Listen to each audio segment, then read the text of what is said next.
Imagine standing before the ruins of a Roman temple, sunlight filtering through crumbling columns.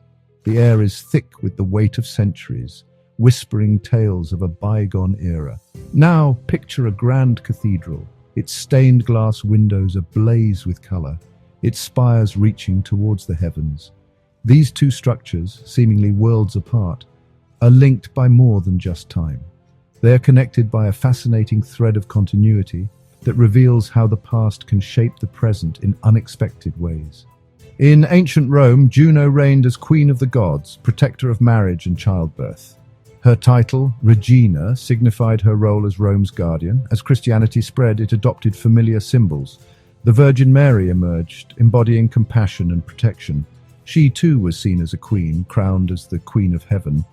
As also used in ancient pagan religions to refer to goddesses like Ishtar, Babylonian goddess of love and fertility, and Isis, Egyptian goddess. When Christianity spread into regions with these traditions, some aspects of devotion were reinterpreted in Christian contexts. Mercury, the Roman messenger god, was a dynamic figure in ancient mythology. Known for his swiftness and cunning, he served as a protector of travelers and a guide for souls. Picture Mercury with his iconic winged sandals and caduceus bridging different realms.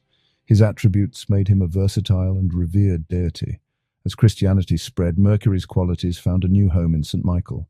St. Michael, the archangel, is celebrated as the leader of God's army and a protector of souls. Often depicted with a sword and wings, he is a powerful guide for the faithful. The transition of symbolism from Mercury to St. Michael showcases a fascinating blend of pagan and Christian imagery. Mercury's role as a protector of travelers aligns seamlessly with Michael's reputation as a guide in both life and death. Similarly, Michael's role in defending against evil mirrors Mercury's cunning nature and his ability to navigate complex realms. Let's delve into the iconography. Mercury's winged sandals are reminiscent of St. Michael's wings in artistic depictions, symbolizing their roles as divine messengers. The caduceus, often associated with healing, aligns with Michael's protective and guiding nature, further bridging the ancient and Christian worlds. This seamless transition of attributes and symbols from Mercury to St. Michael highlights the adaptability and continuity of ancient beliefs within Christian tradition. However, the Bible forbids the worship of angels. Scripture repeatedly and explicitly instructs us not to worship angels, but to worship God alone. Colossians 2:18. When the Apostle John started to worship an angel in Revelation, the angel stopped him, saying, "Worship God." Revelation 19:10-22, 8, 9. Diana, the revered goddess of the hunt, moon, and wild animals, held a significant place in Roman mythology. She was not only a huntress, but also a protector of women, particularly during childbirth. Her connection to nature, with her veneration often taking place in sacred groves and temples dedicated to her honor. As we transition from the Roman goddess to a figure rooted in Celtic tradition, we find St. Bridget of Kildare.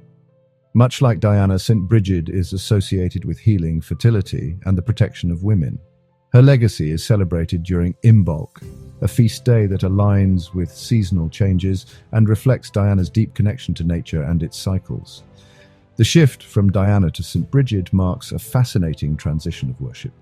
Bridget's association with wells, fire, and healing echoes the sanctity of Diana's sacred groves and temples. In terms of iconography, we can see a compelling comparison.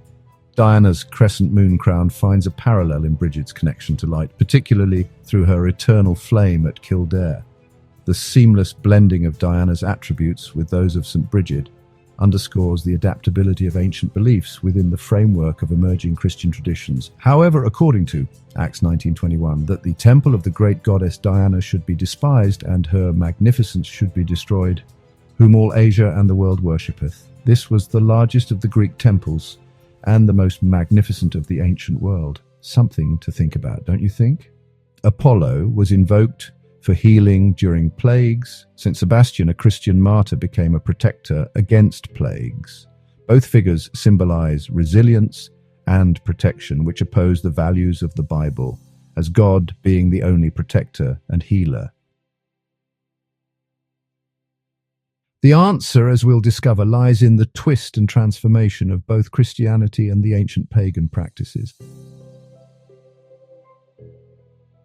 In a world transformed by the rise of Christianity, a new figure emerged, one who would come to hold a position of similar prominence. St. Peter, a humble fisherman called by Jesus to be his disciple, would become a cornerstone of the burgeoning Christian faith. Peter, whose name means rock in Greek, was chosen by Jesus to lead his church. He was given the keys to the kingdom of heaven, a symbol of the authority bestowed upon him. Like Zeus, he became a figure of leadership, guidance, and authority, though within the context of a radically different belief system. Peter's journey from simple fisherman to leader of the early Christian community is a testament to the transformative power of faith. He was a man of both strength and vulnerability, capable of great acts of courage and moments of doubt. His humanity, combined with his unwavering devotion to Jesus, made him a relatable and inspiring figure for early Christians. From Olympus to the Vatican, the transition from Zeus to St. Peter wasn't just about the substitution of one powerful figure for another. It shows deep roots of how the transformation from Zeus to Catholic St. Peter was sign of idolatry. 1 John 5:21. Keep yourselves from idols means keep yourselves from trusting, obeying, revering and following. That is, in effect, worshipping anyone or anything other than God himself and his son Jesus Christ. Zeus, a product of a polytheistic worldview, ruled over a world populated by numerous gods and goddesses, each with their own domain and influence. Peter, on the other hand, emerged in a world being transformed by the monotheistic faith of Christianity. He became a symbol. His leadership, though rooted in the teachings of Jesus, also drew upon the long tradition of powerful figures who had come before him. This blending of old and new, of pagan and Christian imagery and symbolism, is a testament to the complex and often messy nature of religious transformation. It wasn't a clean break from the past, but rather a gradual process of assimilation and adaptation instituted by the Catholic Church.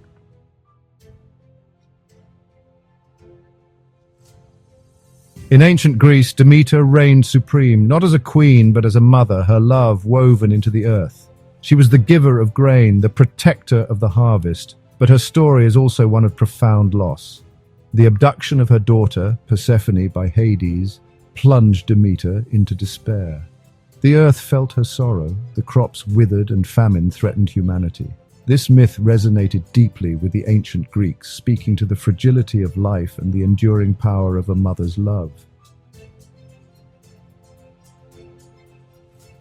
On the surface, the goddess of grain and the soldier saint might appear to inhabit separate realms of belief. Yet, their stories converge on a common theme: the sustenance and protection of life. Demeter, through her gift of agriculture, ensured the physical nourishment of humanity. Demetrius, as a protector saint, offered spiritual sustenance, his unwavering faith a source of hope and strength in times of hardship. This connection between physical and spiritual nourishment runs deep within the human experience. The act of sharing food, of providing for those in need, transcends cultural and religious boundaries. It's a fundamental expression of compassion, a recognition of our shared humanity. In the transformation of Demeter's grain into the charitable acts associated with St. Demetrius, there was a subtle approach for people to convert. Syncretism has played a significant role, particularly within Christianity.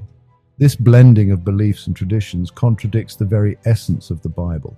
The rebranding of pagan gods and goddesses as saints, retaining similar roles and then transforming festivals originally dedicated to pagan deities such as Saturnalia into Christian celebrations like Christmas. Biblical scriptures such as Deuteronomy 6:4, 5 and Isaiah 42:8 emphasize the uniqueness of God and caution against incorporating other deities into worship.